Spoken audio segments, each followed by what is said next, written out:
Road टूटा हुआ है देखिए सारा। ये राजनीतिक बात है। जब आप अगली बार आएंगे तो मैं राजनीतिक बात करूँ, राजनीतिक जवाब नहीं, देंगे। रोड बड़ा थे प्रदीप मिश्रा जी ने, वैसे तो इस धाम का नाम तारकेश्वर धाम रखा गया है, लेकिन जब प्रदीप मिश्रा जी आए थे तो उन्होंने बाबा जी की जब महिमा सुनी थी कि बाबा जी अपनी तपस्या में लीन रहते थे और अंदर से ही अपने दिव्य दृष्टि के रूप में जो यहाँ सेवक आते थे उनकी इच्छा को जानकर उनका जवाब देते थे, उनको बताते थे।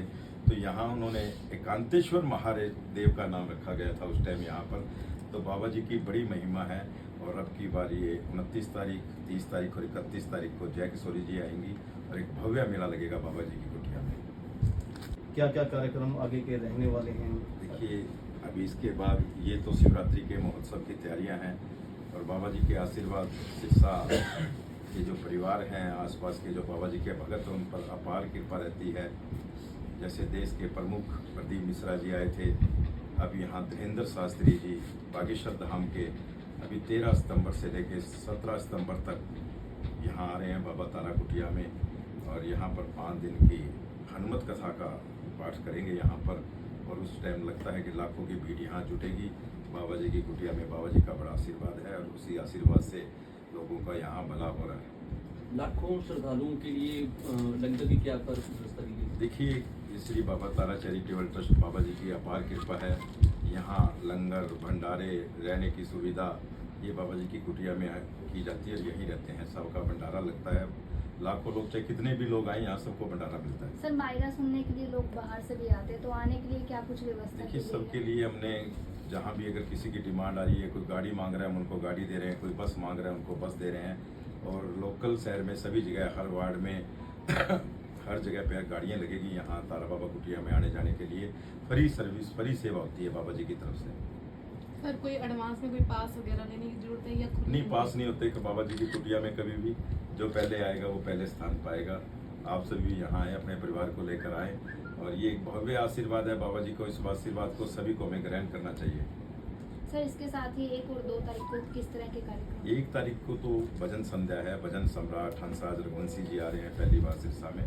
और 2 तारीख को सुबह 6 बजे हवन होगा और उसके बाद बाबा जी के आशीर्वाद से सारे दिन भंडारे लगेंगे। बाकी भव्य झांकियाँ, भव्य संगीत, ये सब चीज़ें चलती रहेगी। प्रदीप मिश्रा जी के समय भी जितने लोग अंदर बैठे थे उससे कई गुना लोग बाहर थे, तो इस बार कुछ इंतजाम बढ़ाए गए हैं पहले से? इंतजाम बढ़ाए गए हैं, लेकिन बहुत लाखों के लोग आते हैं, श्रद्धा है सबकी।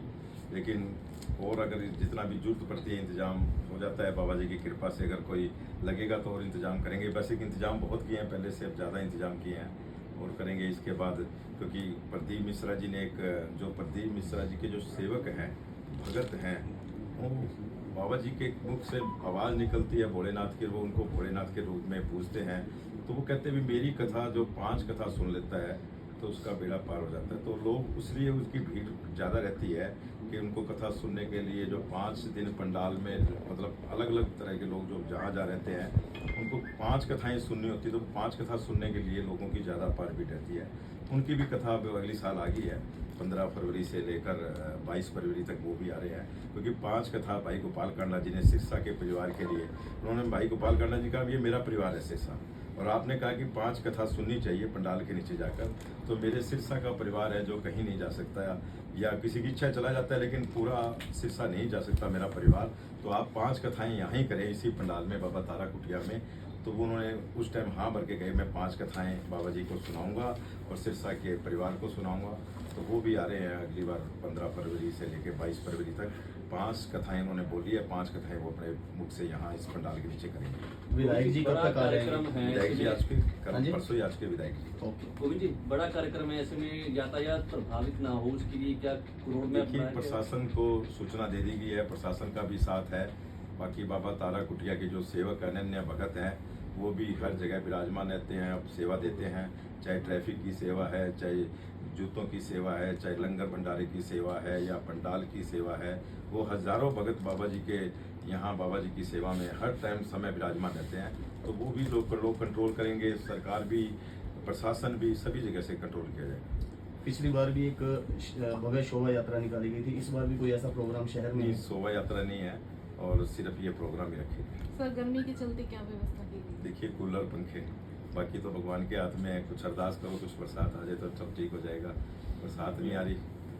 रानिया रोड का रोड टूटा हुआ है सारा। देखिए ये राजनीतिक बात है, जब आप अगली बार आएंगे तो मैं राजनीतिक बात करूँ, राजनीतिक जवाब नहीं, देंगे, रोड बड़ा टूटा हुआ टाइम- है, जनता की सुविधा जो देखिए, कथा सुनने आएगी एक- उनको। अगर हम किसी चीज की कुछ सुविधा पाते हैं, अगर हमें कुछ सुख चाहिए तो कुछ दुख भोगना पड़ता है। ये बाबा जी के पास आशीर्वाद लेने आएंगे, और बाकी तो सड़क का काम प्रशासन का काम है, क्योंकि अभी तो उस काम का काम शुरू हुआ है। हनुमान जी के मंदिर से लेके रामनगरिया में सीवर लाइन, बड़ी सीवर लाइन दी है, और हर आदमी जानता है, प्रशासन भी जानता है, लोग भी जानते हैं, रामनगरिया के लोग भी जानते हैं कि अभी इसका कार्य पूरा नहीं हुआ है। जब सीवर का कार्य पूरा हो जाएगा पब्लिक हेल्थ का, तो वो B&R को सौंपेगी, B&R उसके बाद उसकी कार्रवाई शुरू करेगी। और जहाँ ड्रेन, हैवी ड्रेन आ जाती है, तो उसका भी एक नियम है कि उसके ऊपर 2 बरसात निकलनी जरूरी है। ये मिट्टी बैठ जाए, मिट्टी बैठने के बाद अगर सड़क बनती है तो वो ज़्यादा कामयाब होती है, वरना आप देख रहे हैं कि 97 वाली जो पाइपलाइन डली है उसके लिए 4 बार सड़क बैठ चुकी है। तो ये ऐसी चीज़ें घटनाएं होती है, तो हम ऐसी जल्दबाजी नहीं करेंगे। थोड़ी सी लोगों को है सुविधा तो जरूर होगी, लेकिन हम तरीके से इस सड़क का निर्माण करवाएंगे। नहीं, कथा होगी, लोग आएंगे, काफी संख्या में लोग हमने आएंगे। कुछ करा दिया, उस सड़क को बराबर करवा दिया है, कुछ पानी पुनी छिड़केंगे, उसके ऊपर इंतजाम करेंगे, रोड रोलर फिरवाएंगे। लेकिन जल्दबाजी में ऐसा काम नहीं करेंगे कि आज जल्दबाजी में हम सड़क बना दें हमारे सुख के लिए, और बाद में लोग दुख पाएं, ये सड़क बैठ जाए या नुकसान हो जाए किसी के, तो वो काम नहीं करेंगे, आराम से करेंगे। क्योंकि अभी तो उन्होंने हैंड ओवर भी नहीं करी है पब्लिक हेल्थ ने B&R को, कि हमने काम पूरा कर दिया, अब आप अपना काम करें। उसके बाद इसका टेंडर लगेगा, करीबन मेरे ख्याल पब्लिक हेल्थ ने 3 करोड़ 70 लाख रुपए सड़क के दिए हैं। उसके बाद उसकी कार्रवाई शुरू हो जाएगी जल्दी।